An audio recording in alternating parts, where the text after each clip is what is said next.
প্রিয় গাইস, আসসালামু আলাইকুম। এই যে আমার ছাদ বাগানের কমলা আলহামদুলিল্লাহ পেকে গেছে ইনশাআল্লাহ। তারপর আমি পারবো না, আরো পাকাবো, বেশি পাকা এসে তারপরে পারবো। এই যে অনেক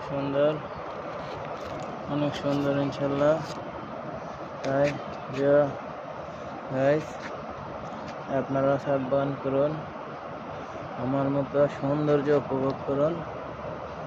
তাই বাড়ির আশেপাশে গাছ লাগান, পরিবেশ সুন্দর করুন। মনকে ভালো রাখুন।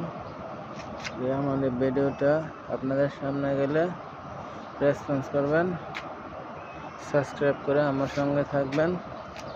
আমি আপনাদেরকে আমার ছাদ বাগানের এই দৃশ্যগুলি দেখাবো। তাই সাবস্ক্রাইব করে আমার সঙ্গে থাকবেন ইনশাআল্লাহ। আল্লাহ হাফেজ।